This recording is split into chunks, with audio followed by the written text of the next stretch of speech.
Tonight, gunfire erupting on a U.S. military base with soldiers forced to take down one of their own. Soldiers running to safety as shots rang out. Chaos on the base, home to thousands as it was placed on a temporary lockdown. The Army sergeant in custody after allegedly turning his personal handgun on his own unit. 5 soldiers shot, somehow all surviving. What we're learning about the sergeant's past. Also tonight, fire and floods, dangerous wildfires, sending air quality plummeting across a dozen states, and devastating flash floods leaving at least 2 dead in North Carolina. Bill Karen standing by. The bomb threat forcing Texas Democrats who fled to Illinois to evacuate their hotel. What we know as the redistricting standoff takes a dangerous turn. Back to school for some teachers means being equipped with a wearable panic button. We speak with the mother behind the push for these devices after her daughter was killed in the Parkland school shooting. Inside Operation Trojan Horse, ICE agents filing out of a rental truck targeting a group at a Los Angeles Home Depot. The looming questions about these raid tactics. Miami restaurants feeling the heat, the popular eateries now struggling. A top chef telling us it's worse than COVID. So what's behind the summer slump? Stuck in the middle, first responders using the jaws of life to free a 4-year-old who got his head stuck in a railing. The happy ending to that scary ordeal. Plus, breaking tonight, President Trump hinting at a sit-down with Vladimir Putin and President Zelensky. Is a ceasefire within reach? Top story starts right now.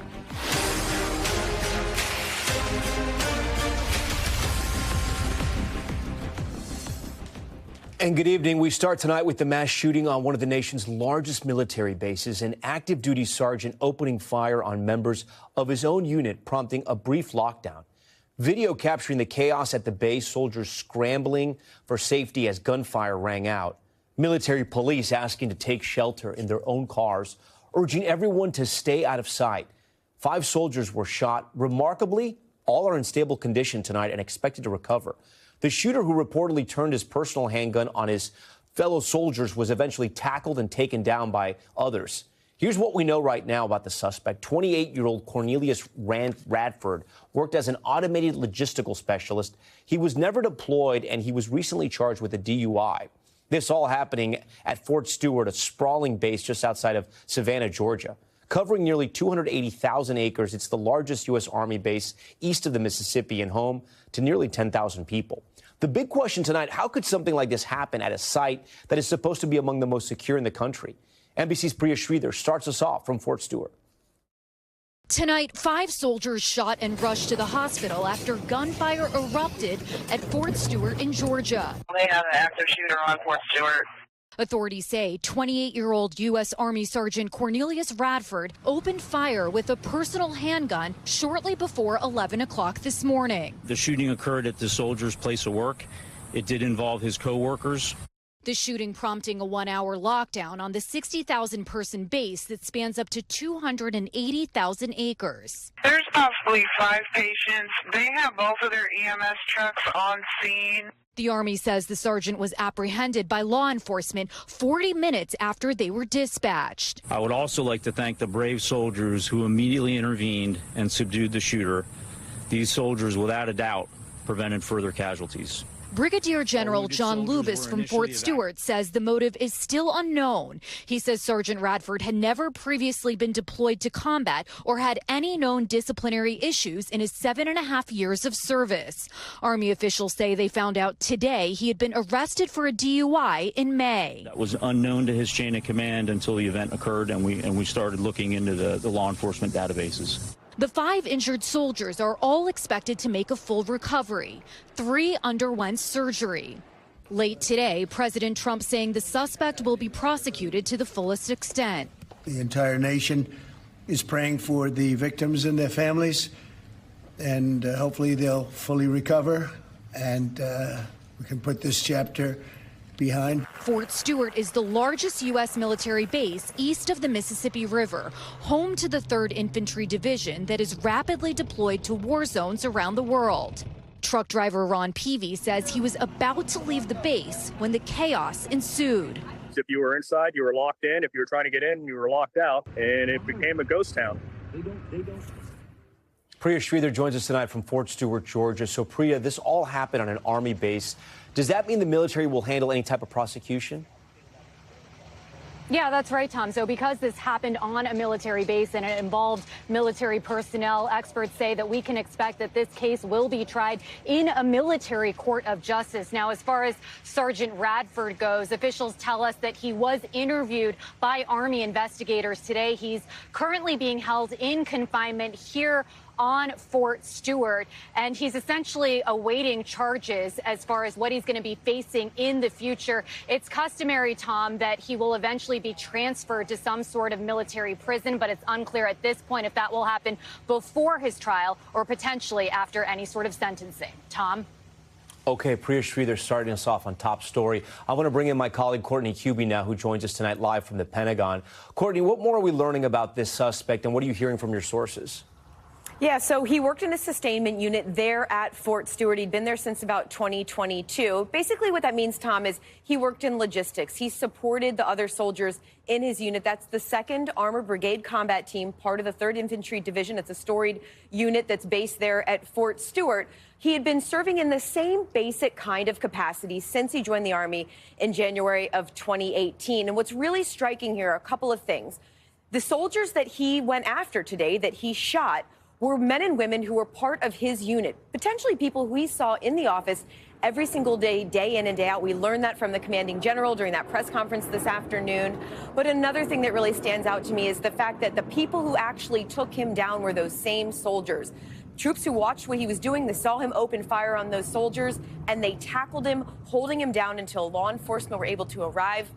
That's one, the commanding general there, General Lubis, crediting them with why this did not become a larger mass casualty event, Tom. The soldiers, in fact, were the ones who took him out.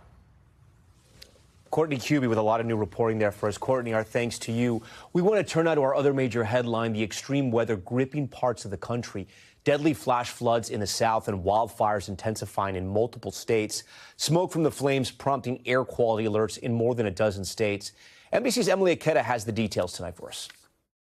Tonight, smoke smothering skylines coast to coast as parts of more than a dozen states are facing another day of air quality alerts. It's like a constant fog almost, and it's just like doesn't go away. These hazy horizons are being fueled by wildfires raging in some cases hundreds of miles away. There's a lot more in my throat. You feel something's off? Oh, yeah, definitely. Canada on track for its 2nd worst wildfire season on record, while hundreds in Southern California have been evacuated as firefighters navigate steep, rugged terrain. Gusty winds and dry conditions are fanning the flames and fears among homeowners in Utah under a state of emergency. It's just so hard not knowing what's happened up there. Near San Antonio, authorities say a controlled burn grew out of control Tuesday, going on to scorch hundreds of acres and force evacuations. Meanwhile, the Carolinas hammered by back-to-back days of torrential rain. Authorities in Nash County just recovered 2 bodies after they say the pair was swept away by floodwaters inundating their car. It was deep, it was over my head, and I never got to her.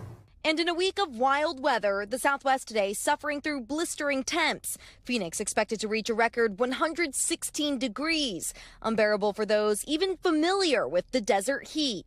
Watch as first responders carry down this hiker from Camelback Mountain. Heat does not care. It will affect everybody. And not only that, now you're exposing our first responders to this. Well, fortunately, this haze is starting to dissipate as the winds start to shift. Still, for parts of New York, it is the 5th day in a row of poor air quality as wildfire smoke continues to stream in from our northern neighbors. Some lawmakers now calling on Canada to improve its wildfire prevention and response. Tom.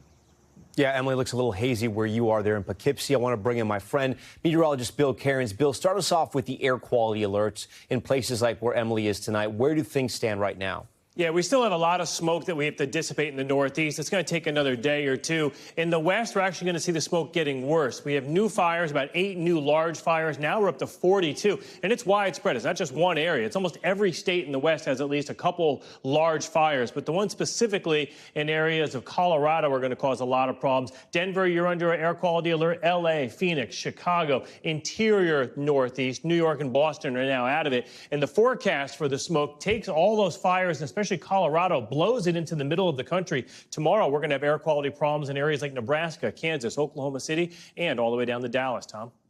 Yeah, we saw some of that video about the flash flood threats as well. Walk us through that. Yeah, the Raleigh area especially was hit hard, and it's been raining nonstop in the Carolinas the last couple of days. We have more showers and thunderstorms. Raleigh-Durham is getting a break, thankfully, but we have new areas of concern to the east especially. We have at least 1, 2, 3 flash flood warnings that are up. We'll also have a chance for some flash flooding in southern Georgia. This will all expire later tonight. Tomorrow looks to be a drier daytime.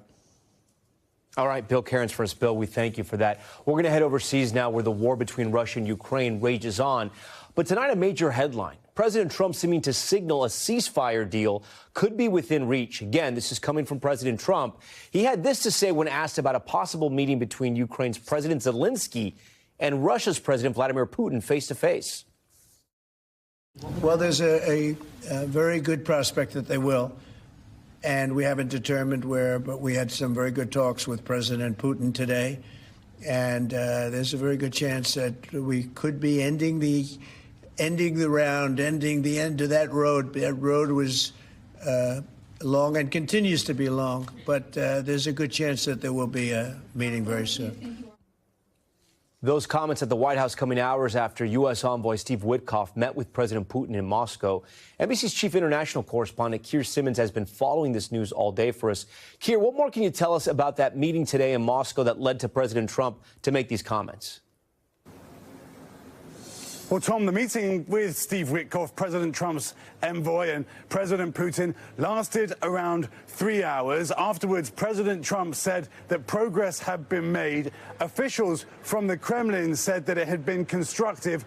And then this, Tom, we are hearing from a White House official that President Putin proposed to President Trump that they meet, that President Trump said that he was open to that, but that he would want President Putin also to meet with President Zelensky. Now, whether the Kremlin will agree to something like that, that is a whole different question. Another caveat, Tom, we don't know when this meeting could take place or where it might take place. There are suggestions as soon as next week, but we're told by that White House official that that could easily slip, and it seems likely that it would. We're just days away from that deadline, as you mentioned, on Friday that President Trump set, where he said that unless President Putin agreed to a ceasefire, he would impose significant economic penalties on Russia. He has appeared to do something like that today, increasing tariffs on India by 25% as a kind of punishment for buying cheap Russian oil. So different messages coming out today, Tom, but it does look as if there may be a meeting finally between President Trump and President Putin. It hasn't happened so far in this second term. It may not go ahead, but my goodness, it'll be headlines if it does, Tom. Keir, while I have you, though, and again, you've been sort of our main correspondent covering Putin. You've interviewed him one-on-one before. I do want to get your sense of this. Do you think this meeting will happen, number one? And number two, that part that you sort of threw out there, which, you know, people and the White House has floated as well, that there'll be a meeting of the three leaders, which, to my knowledge, Putin and Zelensky have never met face-to-face in recent history. That's right. And it would be extraordinary if it did happen. And in Kyiv, in President Zelensky's office right now, they will be calculating what it would mean if it did. It doesn't look as if European leaders will be included in this meeting, though President Trump did brief European leaders, including the head of NATO and the British Prime Minister here in London, where I am, after his envoy's meeting with President Putin. So you're right, it would be a stunning development. But again, also in the Kremlin, they will be asking themselves whether that is something they really want to do. We know, don't we, from the weeks and months that have passed, how difficult it is to get to a ceasefire. President Trump still clearly determined to try and achieve that, but it is a real challenge. All right, Keir Simmons on that major headline tonight. Keir, we thank you. Next to the fallout over the Jeffrey Epstein files back here in the States and the pressure on the Trump administration to release more documents. New reports tonight that the Texas prison Epstein's accomplice, Ghislaine Maxwell, was just moved to is increasing security. This coming as Vice President J.D. Vance denies earlier reports that he is hosting a high-stakes meeting with Attorney General Pam Bondi and other Trump officials to discuss the Epstein case. NBC's Kelly O'Donnell is covering all of this for us. Kelly, Ghislaine Maxwell was just moved to this Texas prison. What are we learning about this new security measure being put in place? Well, Tom, this really stands out. A senior law enforcement official tells NBC News that the Bureau of Prisons has increased security at this prison camp where Epstein accomplice Ghislaine Maxwell was moved last week. Now, this is a notable change, described as highly unusual, because the prison is really more of a campus and it's intended to be low security. Now, officials were unable to say if the security is because of any threat to Maxwell or any other inmate, but they do tell us that it is tied to her being there. Now, separately, there's been intense public interest in this Epstein case for quite some time now. Earlier today, 3 sources had told us there would be a meeting of senior officials at the vice president's residence, so taking it away from the White House, and that was expected tonight, with the Epstein issue likely to be discussed among a lot of pressing matters. Now, this was asked of the vice president and the president in the Oval Office, and Mr. Vance lashed out at reports and said, "We are not meeting to talk about the Epstein situation." He did not say they aren't meeting about other matters. President Trump then used an expletive in the Oval Office that I could shorthand as him saying total BS, and he claims that the matter is diverting attention from his agenda. Tom? Kelly, this is streaming. We don't need the expletive. You could have said it, I think. Actually, I don't know what the rules are. Don't say it just yet. All right, Tom. That is true. Kelly O'Donnell for us. Kelly, we thank you. For more on the White House and the Epstein files, I want to bring in Axios' White House reporter, Mark Caputo, who's here with me on set. Mark, always so great to see you.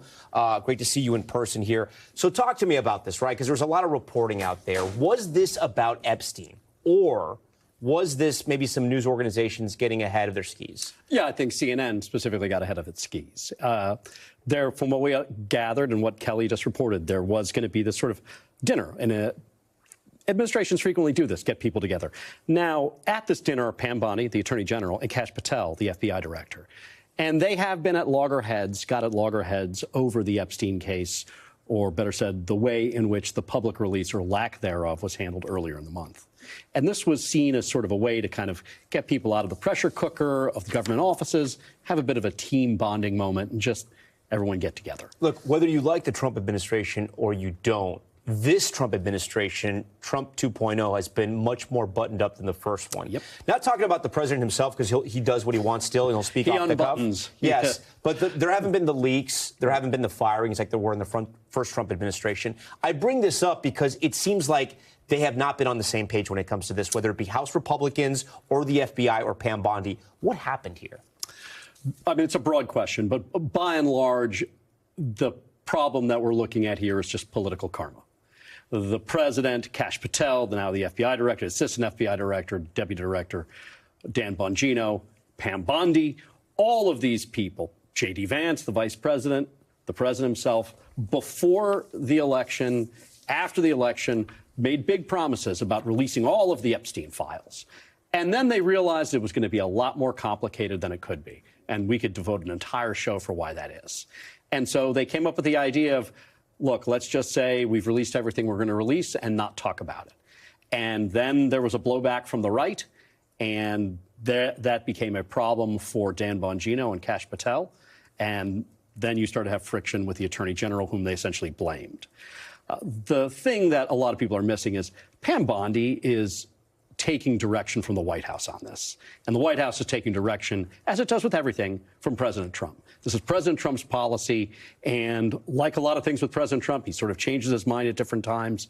Different developments happen. And so you have seen sort of an evolution of that. But by and large, what has happened is Donald Trump has made a decision, and then he starts to adjust his decision, his opinion-making process, and everyone has to adjust along with it. Okay, I do want to ask you about another piece of reporting that's been out there, something the president said himself, that it looks like, if you will, I'm paraphrasing, Vice President J.D. Vance is sort of the heir apparent to the MAGA world, and there's been some reports of possibly a Vance-Rubio ticket. Now, I've been reporting politics long enough to say, and in this era, that anything is possible, but both of us probably know that in the future in a primary, unless something happens, it's probably going to be Rubio and Vance going head-to-head. They probably both want that. Do you see a scenario where they're on the same ticket and they don't go against each other? Well, those are two separate questions. Do I see a scenario where they're on the same ticket? Definitely. Yeah. Are they definitely going to run against each other? No. I think it's probably likelier than not.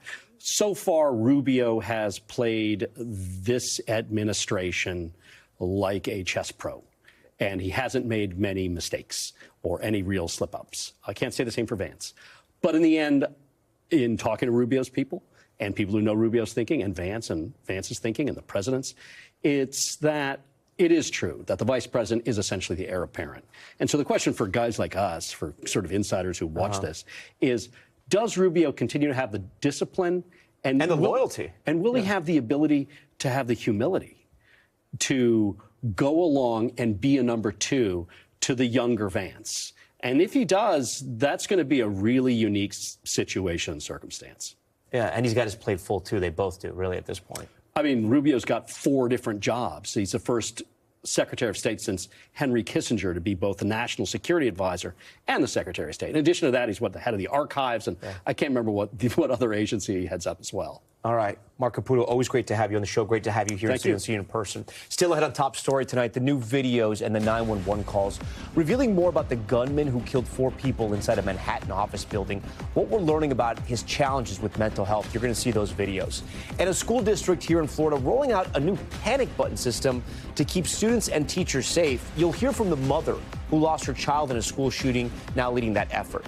Plus, another woman arrested for posing as a nurse, how she was able to see thousands of patients before getting caught. We're back in a moment.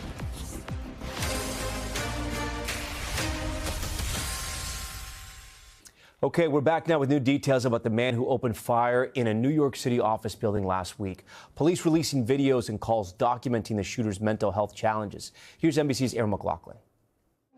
Tonight, chilling, newly released footage shows Shane Devin Tamura, the man who opened fire in a New York City skyscraper last week, shirtless, inside his Las Vegas apartment last year, surrounded by police and paramedics, responding to a call that he could be suicidal.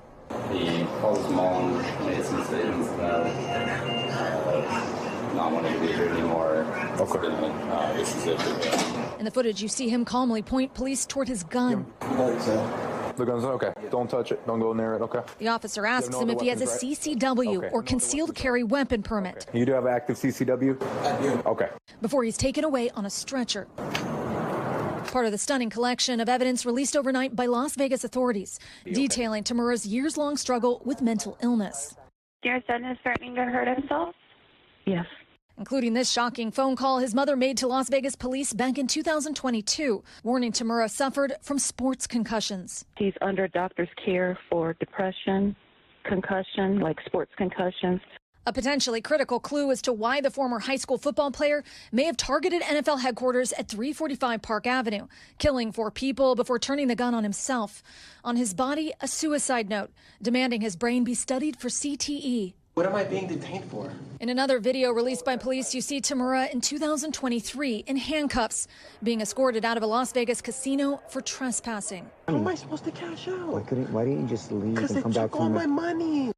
Well, despite these documented mental health challenges, authorities say Tamura legally purchased a revolver on June 12th that was found in his car. As for the assault rifle that was used to carry out the attack, he purchased that from a coworker who they say is cooperating with the investigation. Tom? Aaron McLaughlin for us. Aaron, thank you. And here in Florida, Broward County school districts implementing a system that could help save lives. When the school year starts August 11th, every teacher will be equipped with these. They're panic buttons. Officials hoping the button provides an extra layer of safety in schools and a defense against an active shooter. They wear them like lanyards. Just this year alone, there have been already 262 mass shootings. The panic button movement spearheaded by our next guest, Lori Alhadeff, a Broward County School Board member whose daughter Alyssa died in the tragedy at Marjorie Stoneman Douglas High School 7 years ago. Alhadeff has advocated for Alyssa's Law in memory of her daughter, which requires a form of panic buttons in classrooms. Lori, thank you so much for joining us. I am truly sorry for your loss. I can't imagine, as a parent, how you continue, and yet you're trying to do such great work. First, tell us why you either had this idea or why you're pushing for this and why you think it's going to work. So panic buttons is an amazing layer of school safety protection that we need as a standard across the country. It helps in emergency situations, whether it's a medical emergency or active shooter situation. So we want to empower our teachers to press their panic button and have mass notification and know that help will be on the way as quickly as possible to triage any victims or take down a threat. We know that time equals life. And the faster that we can get help on the scene, the more lives we will save. So, Lori, how does the system exactly work? Walk our viewers through this, because there are other systems like a Blue Point system, which is essentially like a fire alarm. How would this be better or different? So Broward schools will have the Safer Watch app-based panic button, and they'll also have the Centegix Crisis Alert wearable panic button. So every staff member will have their panic button that they'll wear. So if there's a medical emergency, the teacher would press the button 3 times, or if it's an active shooter, they press it 8 times or more. And then it's mass notification, so everybody is alerted, and the Real-Time Crime Center is notified, 911 is notified. They can then pull up the cameras in the school, get eyes on the scene, and then better direct their school resource officer of where to go so they can take down the threat, or EMS to come in and help to triage any of the victims. This was used in the Appalachia shooting, and it absolutely helped to save lives. They got there faster and saved 9 people that were shot. And it's an amazing layer of school safety protection that we need in every school across the country to be a standard. And then, Lori, 10 states, from what I understand, have already adopted Alyssa's Law, named for your daughter, as we mentioned before. Do you believe this will become a standard nationwide? Absolutely. We have a federal bill called Alyssa's Act that is creating standards around emergency response. But meanwhile, we're going state by state to get Alyssa's Law passed nationwide so that every school has their panic button, so that in these emergency situations, we can get help there faster. Time equals life. And I absolutely believe that we will pass Alyssa's Law nationwide. And before you go, I do want to ask you about Alyssa. Tell us a little bit about her, and if she were here, what she would think about your efforts and what you're doing to save other children. Alyssa was beautiful. She was a soccer player, wore the number 8, and she loved hanging out with her friends and going to the beach. And we just miss Alyssa so much. And I know that she's looking down and telling us to just keep going, that you've got this, to help make our schools safe. Lori, we thank you so much for your time here. We thank you for sharing your project here and doing this interview tonight. Still ahead on Top Story, the scary scene outside a Baltimore aquarium, how firefighters rescued a 4-year-old who got stuck in a railing. Look at this. Plus, why restaurants here in Miami are really feeling the heat this summer. The popular hotspots struggling to keep their doors open. That's just ahead as we continue our broadcast from Miami tonight. We're going to explain what's happening.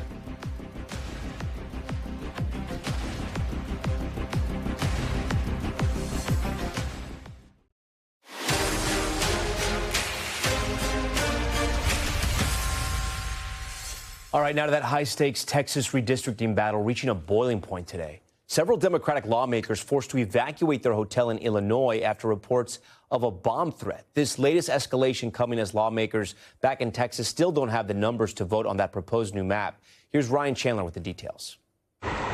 Tonight, a bomb threat at a Chicago area hotel forcing Texas Democrats to evacuate. We were awakened to an alarm going off in the hotel around 7:30 this morning over the loudspeaker saying there's been a bomb threat made on this hotel. Please evacuate immediately. Representative John Busey is one of dozens of Democratic lawmakers staying there after leaving Texas to stall a Republican plan to redraw congressional districts. Police say 400 people were evacuated from the hotel as they scoured for an explosive device, but none was found. Authorities have not yet reported the source of the threat, but Busey blames the heated political rhetoric surrounding their protest. Are you concerned for your safety? We don't take the rhetoric of Ken Paxton and Greg Abbott lightly. They are sparking a fire in people and zealots that support them. It's unacceptable. Are we afraid? We are undeterred. We're undeterred, and we're going to continue in our fight.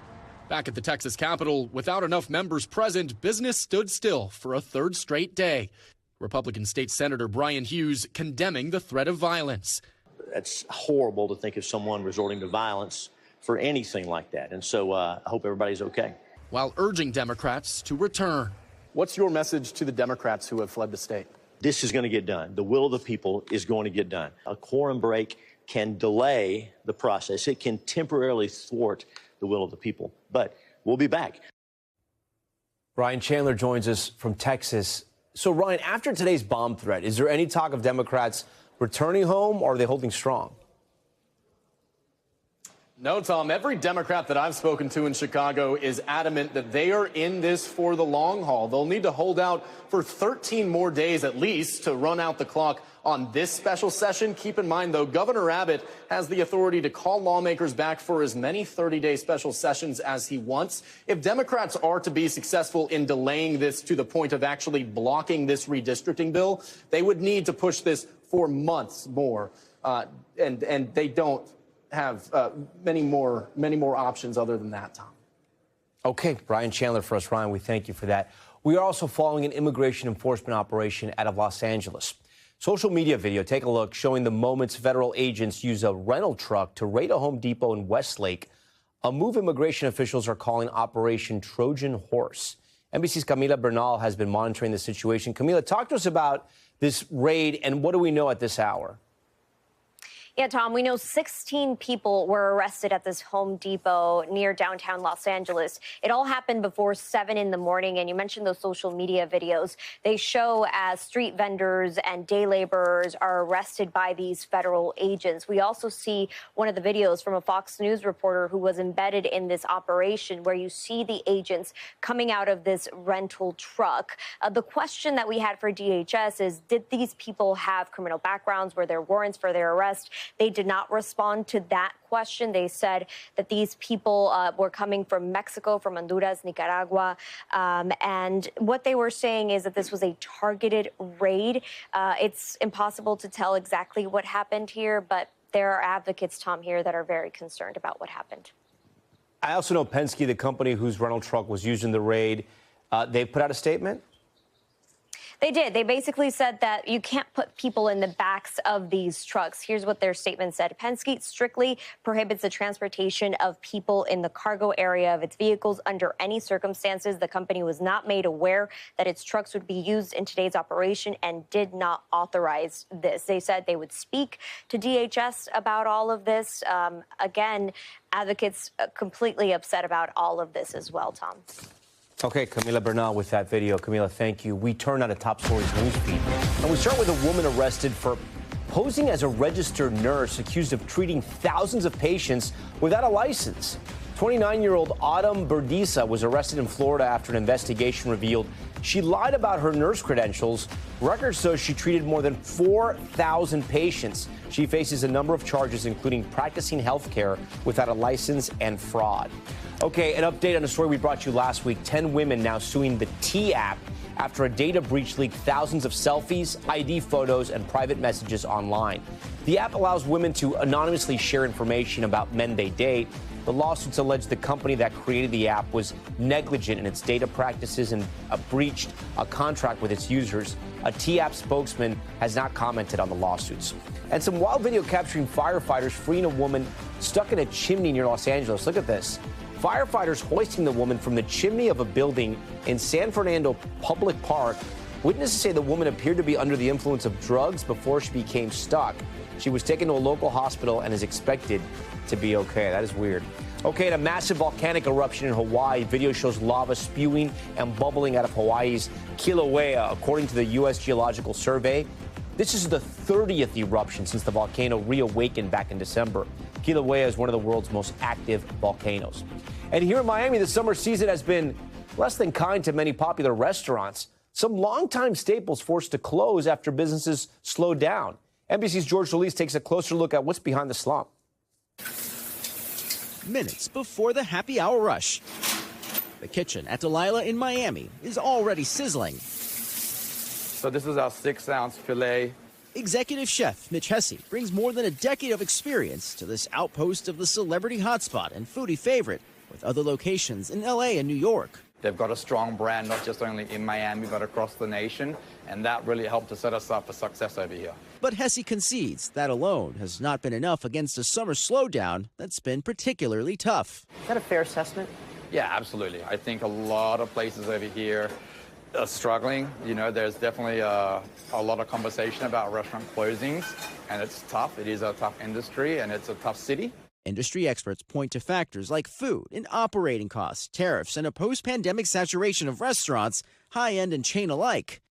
And even award recognition has been unable to save some longtime favorites like Sardinia, a popular Italian spot that closed this summer after 20 years. Competitive landscape, sluggish economy is a bad recipe for restaurants. President and CEO of the Greater Miami Convention and Visitors Bureau, David Whitaker, says it's why the importance of the value meal can't be underscored, as well as a culinary community willing to participate.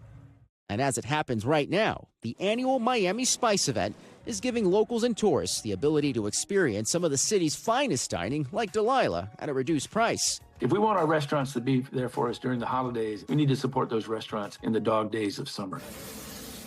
Some restaurants, while not directly participating in Miami Spice, are still offering deals to draw in customers. Innovation seems to be crucial to this. For us it is, how are we getting people in the seats? How are we driving people out of their house, into the car? Alan Roth has been in the business for more than 3 decades.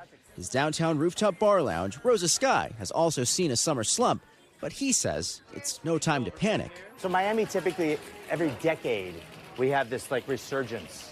You know, if you go back the last 30 years, you know, every 10 years it goes up, and then it sort of comes down a little bit. But every time it comes back. Super clean tequila. Ani Meinhold, owner of Phuc Yao, a modern Vietnamese restaurant that's earned the prestigious Michelin Bib Gourmand distinction, says no matter how cyclical, there's no denying the industry is hurting. This is probably the most brutal one I've experienced in the last 5. I think this has been even harder than the pandemic. She said she's noticed a lack of tourists this year. We didn't have the regulars we didn't have Europeans, South Americans, Canadians that normally, drive part of our tourism here in the city. And the inconsistency of a good to bad week makes it hard to strategize.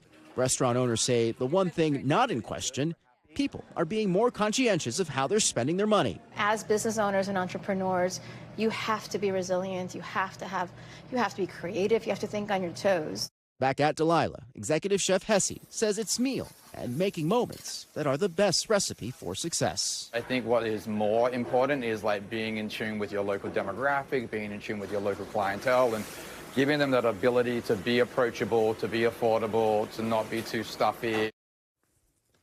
All right, with that, George Solis joins us. George, I was sort of mesmerized by this report because South Florida has been on fire since the pandemic. So many people moving down here, so many businesses moving down. So what do people say? Do they have an explanation for it? What do they think? Yeah, so a lot of the restaurants say, look, they believe this is cyclical, right? This is just a moment that this too shall pass. You mentioned the oversaturation of restaurants. Some of them say, look, we might be paying the piper right now. They're looking at things like the heat. They're also looking at things like the tourism numbers. This time last year, we were seeing about 400,000 more people going through MIA. Certainly that's enough. 400,000 more. Just about. Wow. So that's certainly a lot of people that could potentially fill restaurants. These restaurants getting creative. That's why you have events like Miami Spice. A lot of them just thinking outside the box to make sure those seats are filled. Okay, George Solis, great report, man. We thank you for that. Just ahead on Top Story, our series Cost of Denial, and the plastic surgeon gone viral on social media for calling out one of the country's biggest insurance companies. She works with cancer patients. Why she now says her surgery center is at risk of going under. Plus, that missing American hiker found alive in Norway after a solo backpacking trip on a glacier. We'll have the details, what we know. But first, Top Story's top moment and a close call for one 4-year-old. This is Quincy. He was playing around on a stair railing outside the Baltimore Aquarium when he got stuck. That's pretty bad there, I know. The fire department eventually bringing in the jaws of life. Take a look.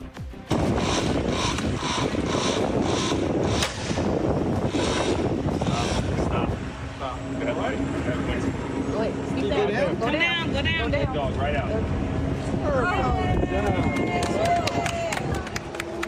She's fantastic. High five.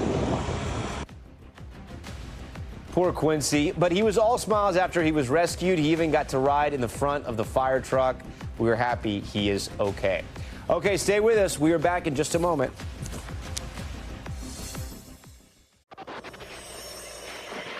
We're back now with Top Stories Global Watch. Firefighters in France racing to contain the country's largest wildfire in almost 80 years. Authorities saying one person has died and more than a dozen others hurt.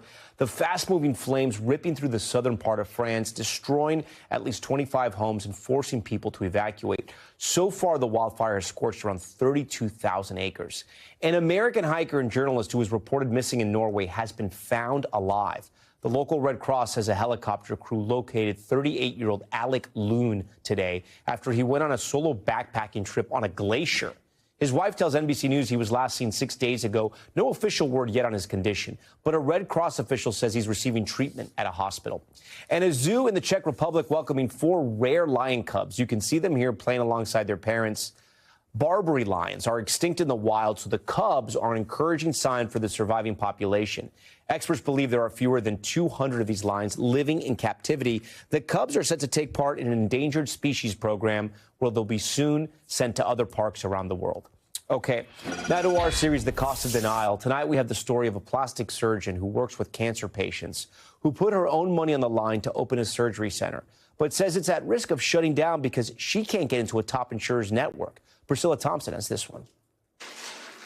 Do you have an alcohol swab, please? Dr. Elizabeth Potter says the Austin, Texas surgery center she opened in April of last year is at risk of going under. Can we please get this implant open? She specializes in a complex breast reconstruction procedure and says most of her patients are cancer survivors. While she is in United Healthcare's network as a surgeon, her surgery center is not. Why do you think you were denied access? Money. They have had a PR nightmare of a year. I think they're angry. Because of the videos you've posted?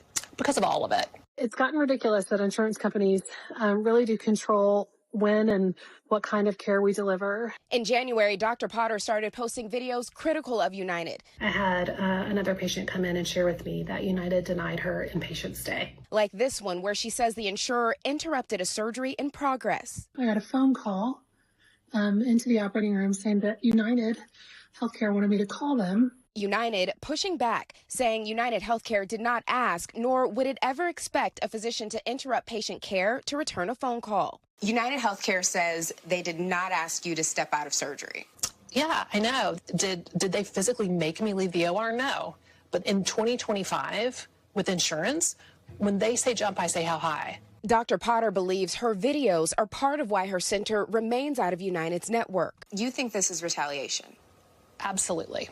United Healthcare says not so, that its members have sufficient options for care in the region without her surgery center, and that it informed Dr. Potter on October 1st of last year that it wasn't accepting new surgery centers in her area, well before she posted any videos.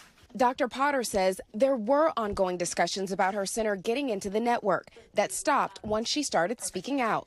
And I don't know how United defines negotiations. There were emails between our consultants and folks at United after October 1st.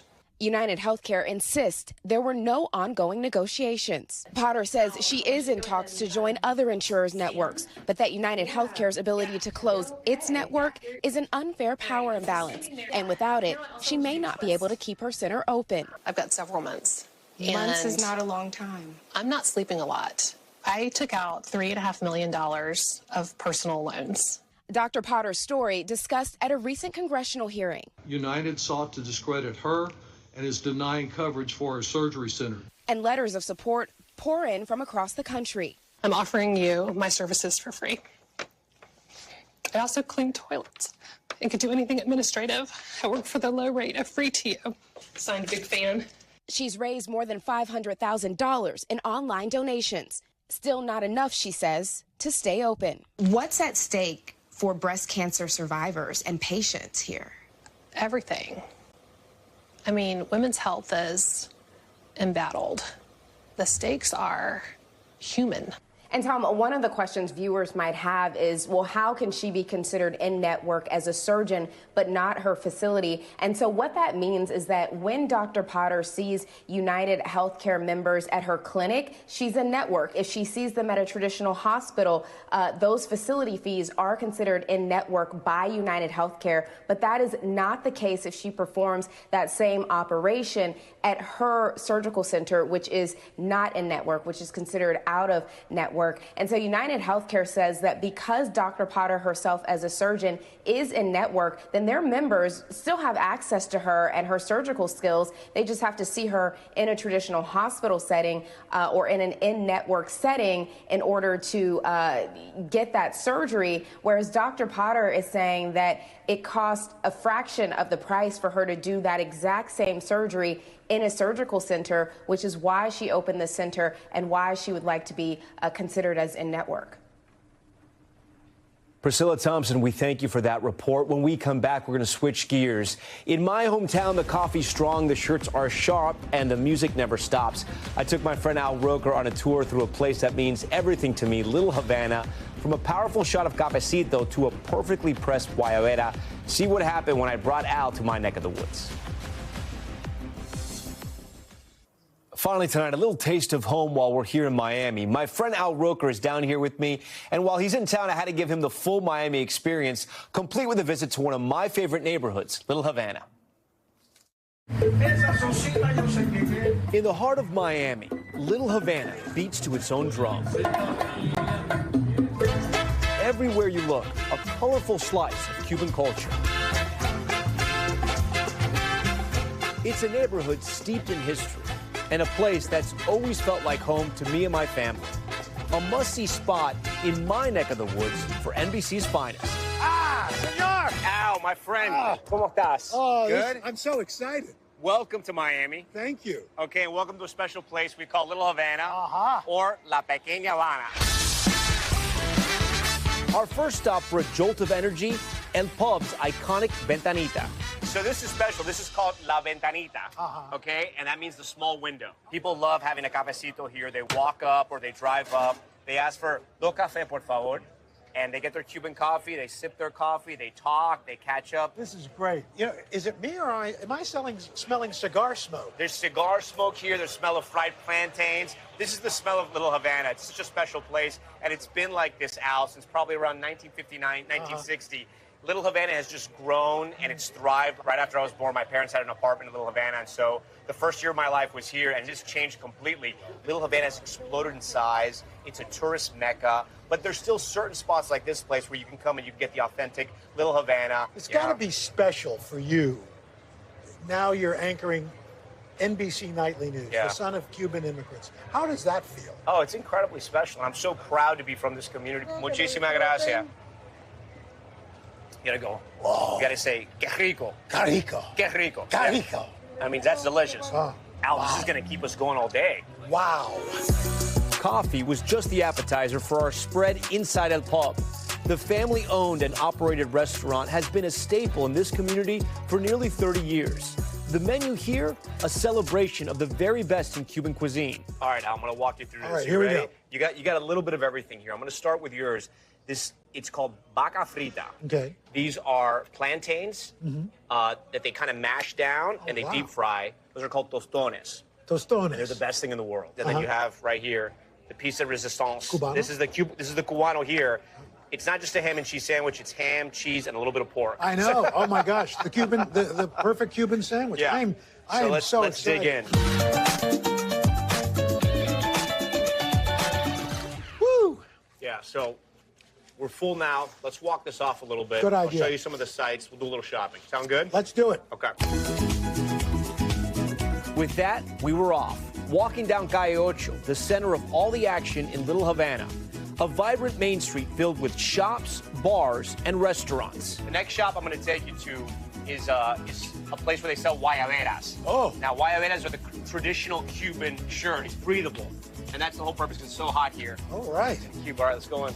Next up, a quick fit check with a neighborhood original. So we would like 2 guayaberas, please. What do you recommend? What's in style right now? What do you think about this one? I like that. Oh, I think I like that even more. With a little help, we suited up in style. All right. Woo! Now we're talking. Oh, Johnny, thanks for hooking us up. Yeah, we appreciate it so much. Al, how do you feel? I feel great, baby. You feel like Miami. I feel Cuban. You look like Miami. Oh, look out. Let's go. No, vamos. Vámonos. After making Calle Ocho our runway, I got one last place to show you. Okay. Do you have your dancing shoes on? Oh, I'm ready. All right, let's go listen to some music. Ooh. We may have to dance. Okay. And we'll get in, because I know a guy. It was time to unwind at one of the hottest spots in town, the world-famous Ball and Chain. Right away, I made good on my promise.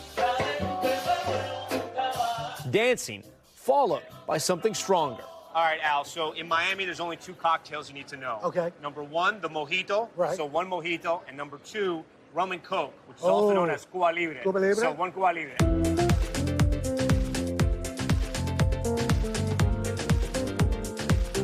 Al, before we go, I'm going to give you a secret of Miami. Okay. This is the one word you need to know. If you know this, you'll get anything in Miami, okay? It's dale. Dale. Watch. Tell the band dale. Dale.